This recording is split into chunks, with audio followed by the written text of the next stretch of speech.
Welcome back to season 2 of the Salt and Shadows podcast. We're bringing you shorter episodes this season with tangible tips for diving into the darker seasons. We're headed into fall and winter here in the Northern Hemisphere, and we know this can be a challenging time for a lot of people for a lot of different reasons.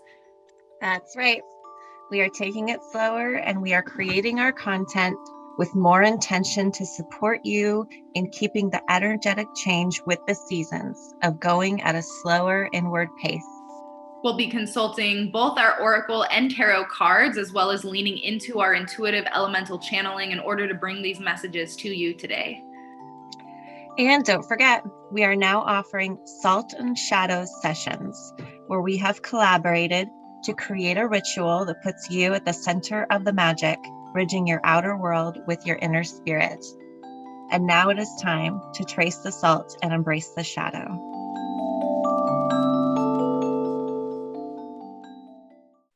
So, how are you? I am quite well. Happy to be here with you. We just had a nice little conversation and now we are recording. Yep. We're recording episode 3 of season 2. Today we're talking about staying consistent and grounded in who you are. Especially as we're heading into the holidays, we really wanted to highlight this and bring everyone back to this basic understanding, because this is what gets bypassed so much of the time. And it's the time of year. I mean, it's like, if you haven't already seen the marketing, it is the time of year where they're ramping up the whole New Year celebrations and diet culture. This is diet culture's favorite time of year. And we're over that shit. I didn't know if you knew. If you're good point. We're like, good point. Yeah, I wasn't even thinking about that. I was just thinking about like the stress and the obligations and plans and all of those things during the holidays. I wasn't even thinking about that. Yeah, thank you for saying that.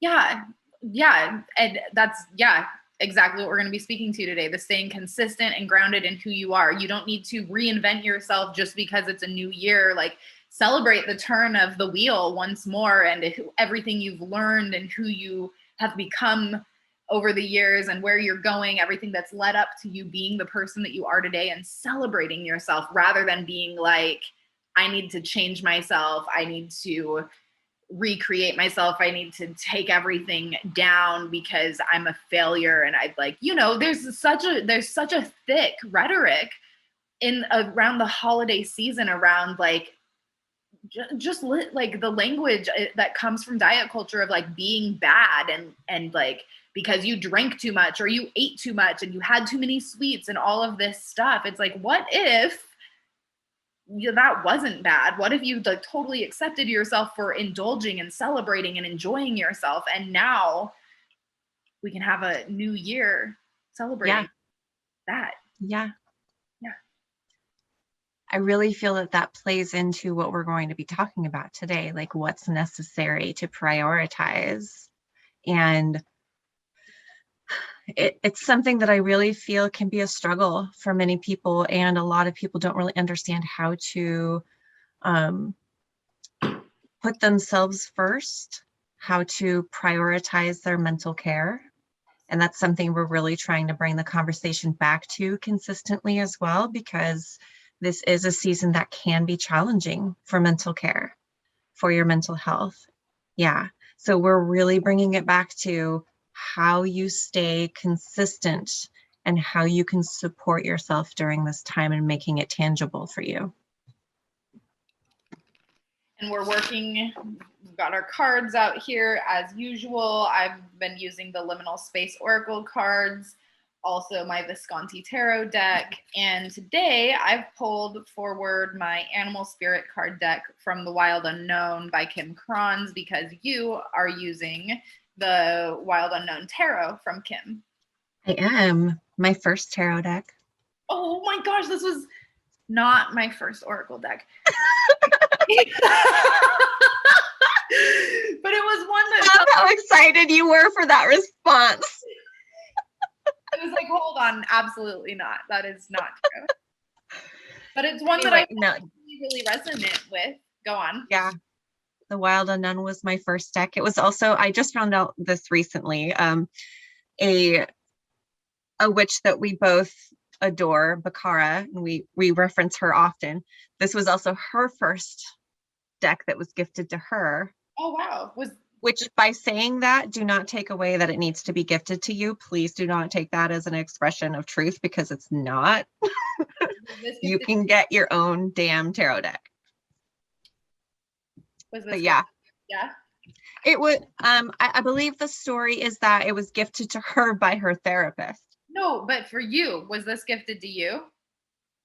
It was not intentionally, but because it was the only way that at the time I was going to be able to receive it, it was gifted to me. My partner knew that I had my eye on it, and because they knew, they wanted to gift it to me. So it wasn't something I was waiting to happen, but it was gifted to me. It was a very beautiful gift. It really started my life for me in a lot of ways.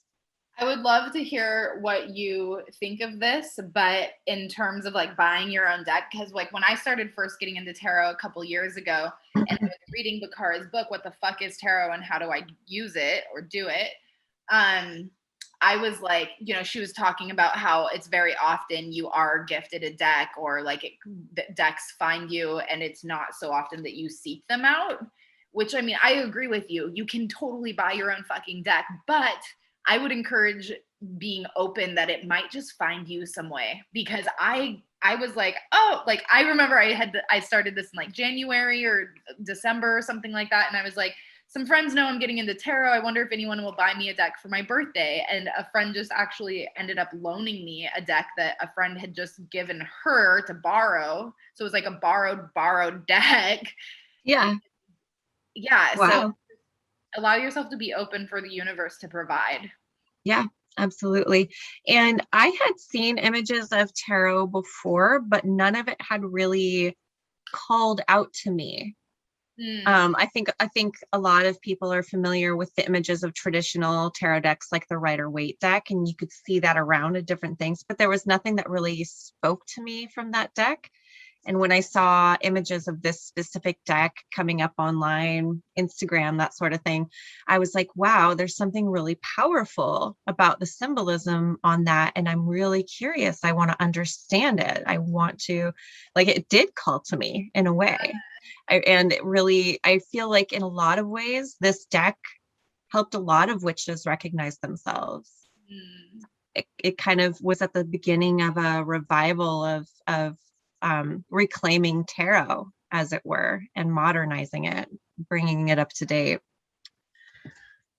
So what is that card that you're waving around there, especially for the people that can't see it? Oh, the card in my hand is the Ace of Swords. Don't forget, if you are listening, you can tune into our YouTube channels found via our Instagram link in bios to be able to watch this episode if you so desire. Yes, please. So I'm right by a window. It's kind of hard to see, but Ace of Swords.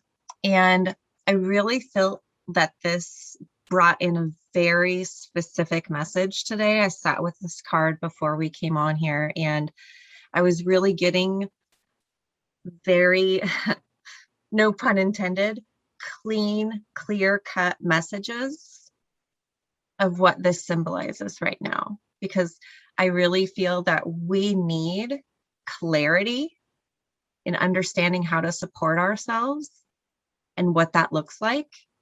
And I feel that this card perfectly resembles that. There is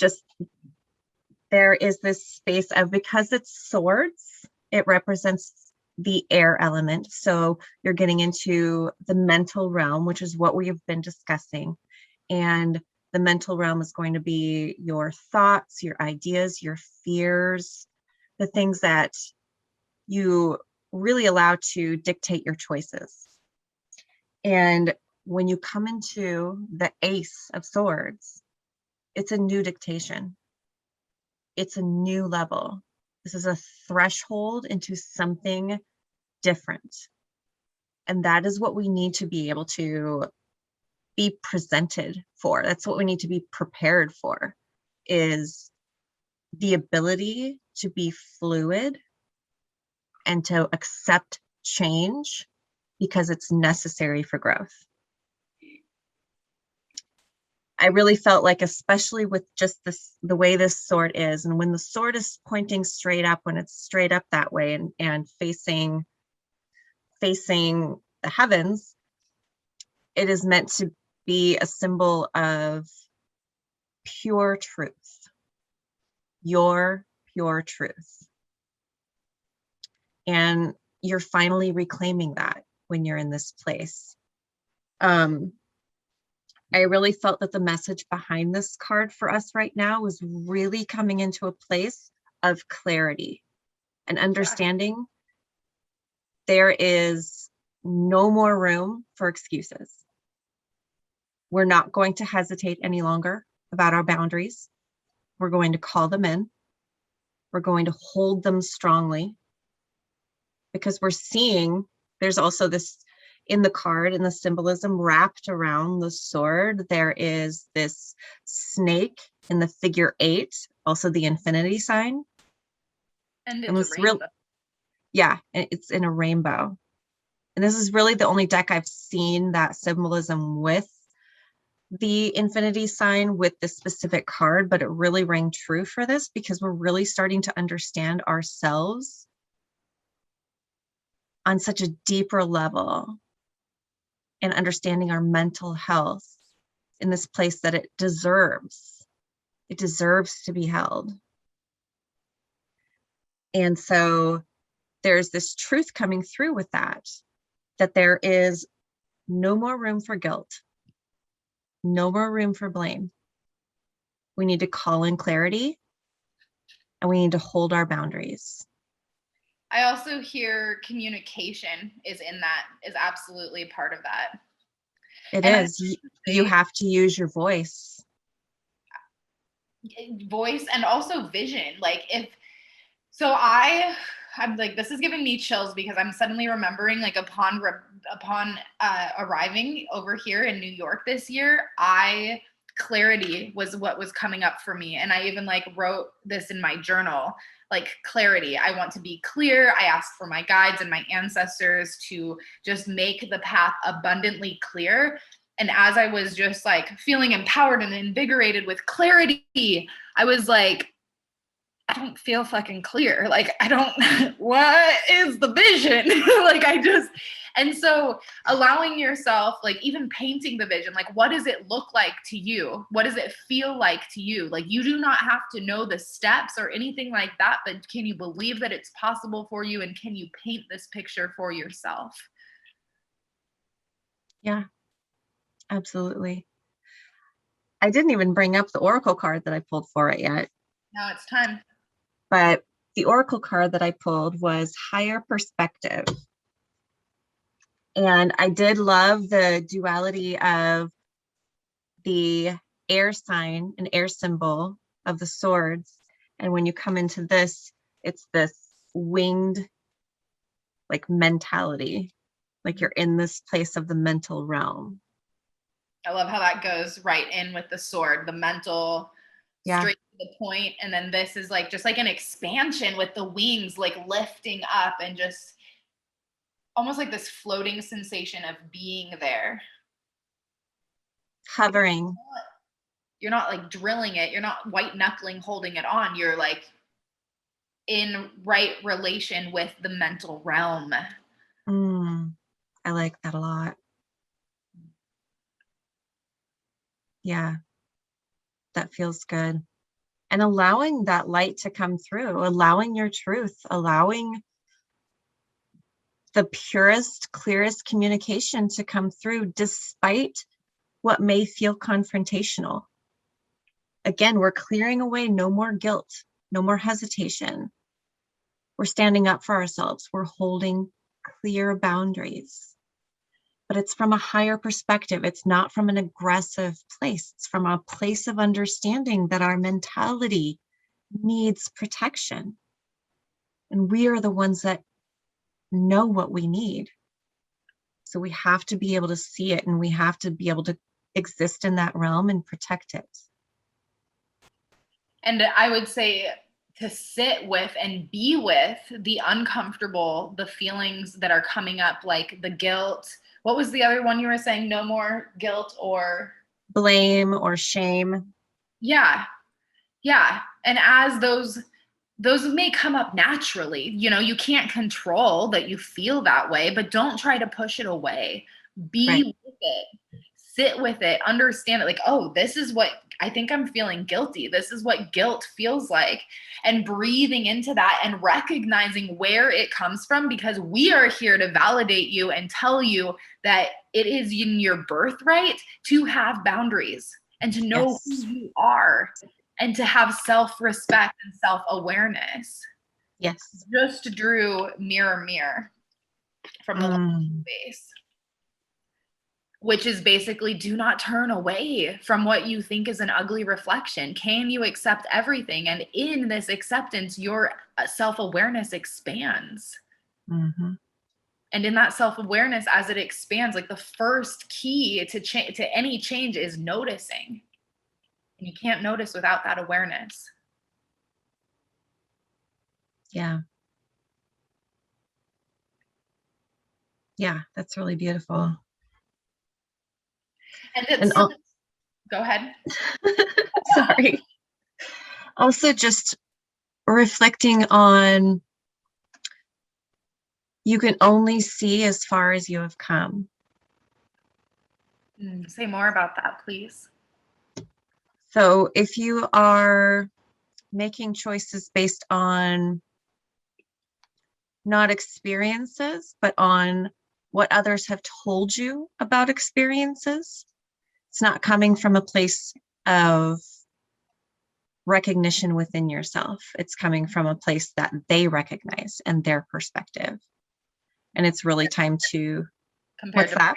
Compared to personal experience? Right. Okay. And just being able to see that that is their reflection, that is how they see it, and trying to understand if you even have your own reflection, if you have any experience with this at all, and being able to see that there is growth available there.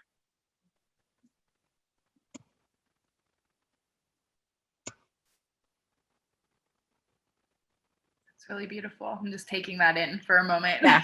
Long silent pause. We're still here. Yeah, totally.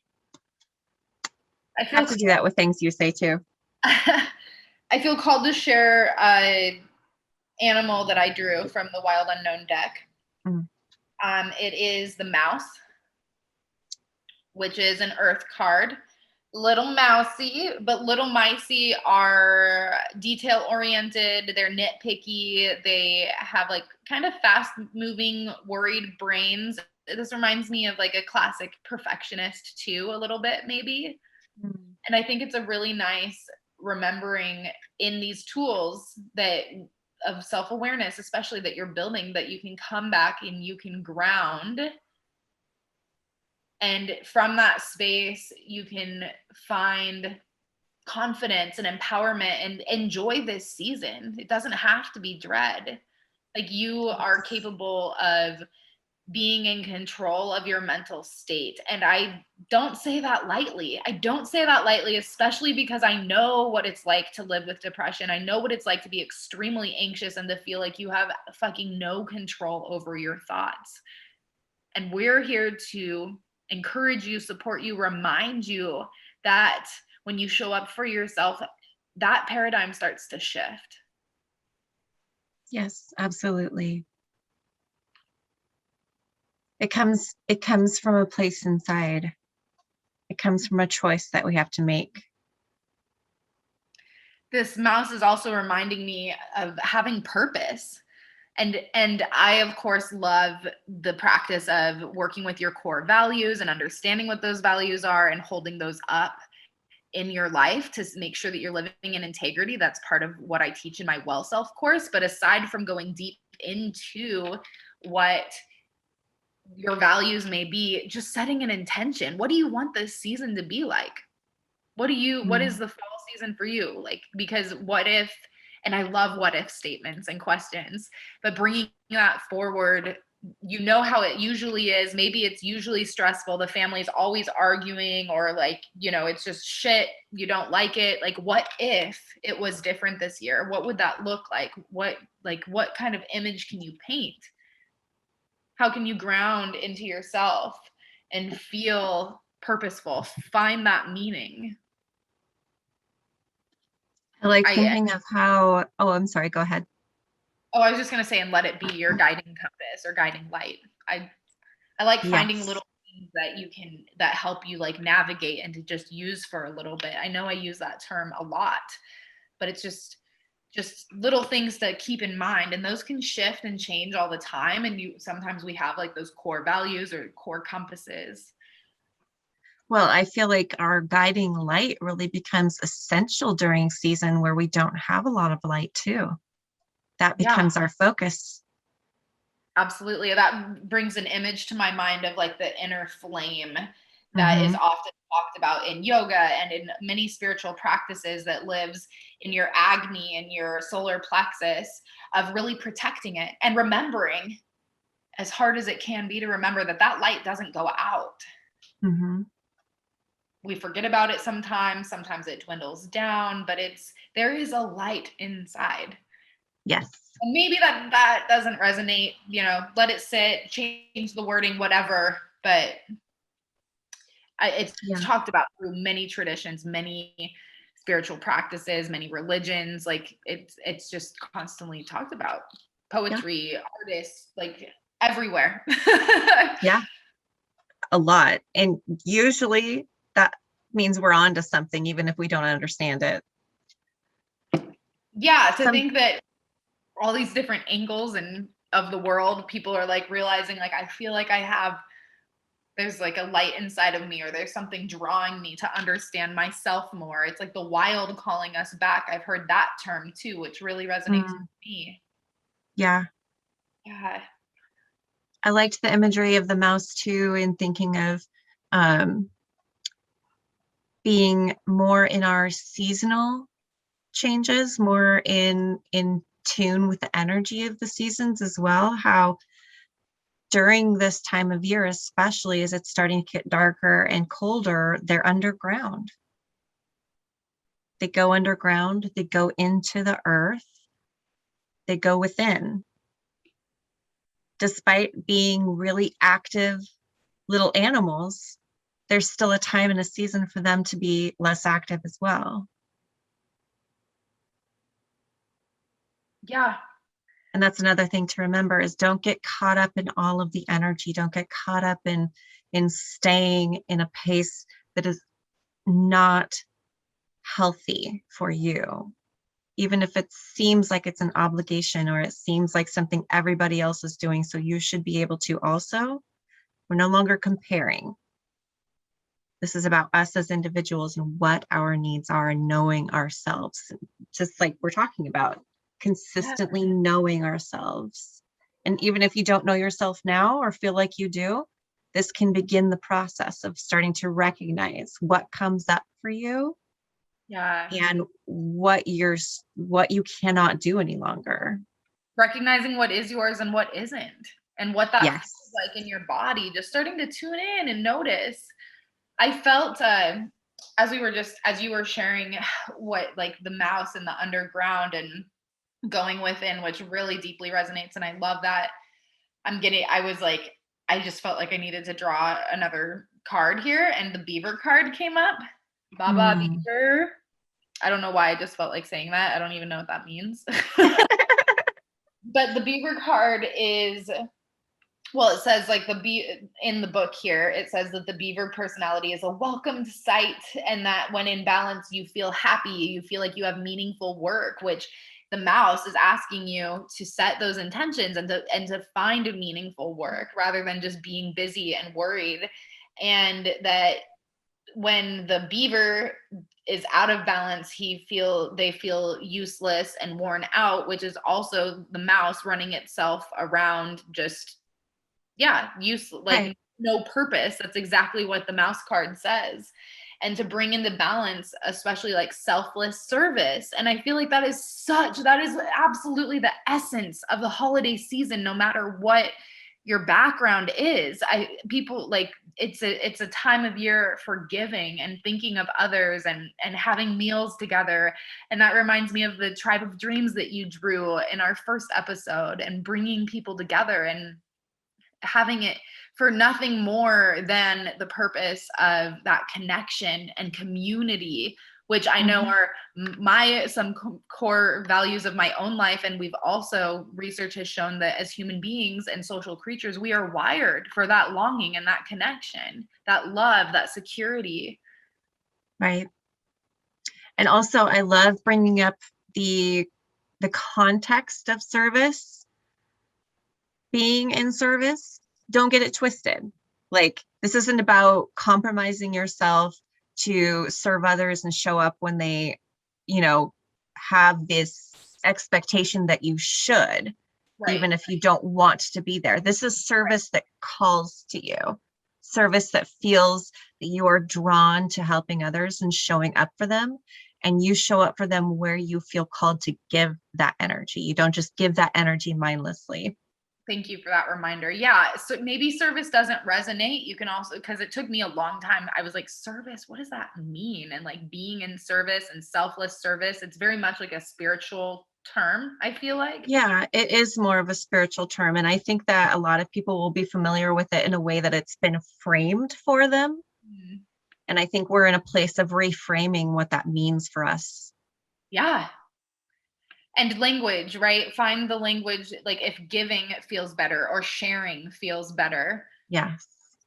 Or offering your time to cook for people who don't have time. We've got about 5 minutes left of this episode. Yeah. So what do we want to bring in? How do we want to finish up? How do we want to sum up this message? Should I draw a card from my tarot deck? I mean, it's in your hands. Do it. I like the way that we've ended that the last couple of times with a card. Yeah. Okay. Here's one that just flipped over. Ooh. It's the 8 of Wands. Ooh. Just pulled that yesterday. We also pulled the 8 of Cups yesterday at the end. 9 of Cups. 9. Thanks. Will you speak to this card? The 8 of Wands. So the 8 of Wands is a time of intense manifestation. Things start happening quickly. Energy starts moving quickly. Things start falling into place. I feel that the message in this is that if we are willing to hold our boundaries, if we're willing and we will speak our truth and get very clear about what it is that we need and we stand up for it, these things will start manifesting very quickly. We feel like it's going to be so hard, like we're going to be at a war, when really we can just start creating these things and implementing them into our lives, into our routines. We just have to choose it. We have to choose ourselves. But once we do that choosing, it brings us into that manifestation. Yes.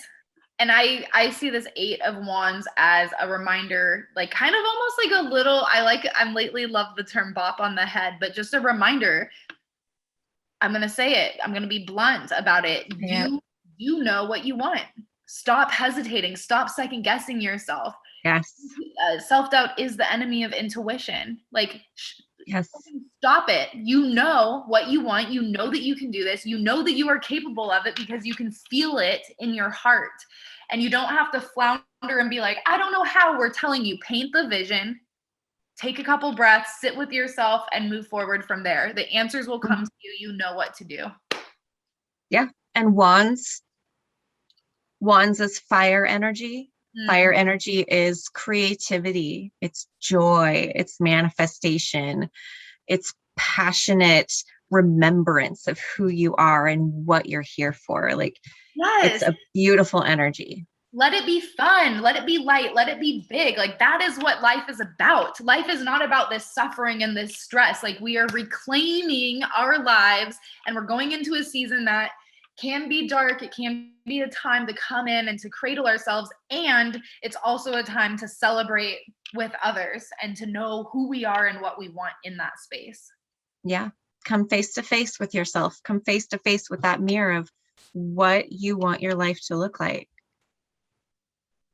Hold yourself in that and keep that vision with yourself as we move forward through the holidays into this whole new space of the new year. Remember what we were saying at the beginning of this episode, like this new year is not all about recreating yourself. It's not about bantering yourself, or is that the right word? Bashing yourself for who you are or who you aren't. It's about accepting and loving who you are and recognizing how far you've come and what it's taken to get here. Yeah. Yeah.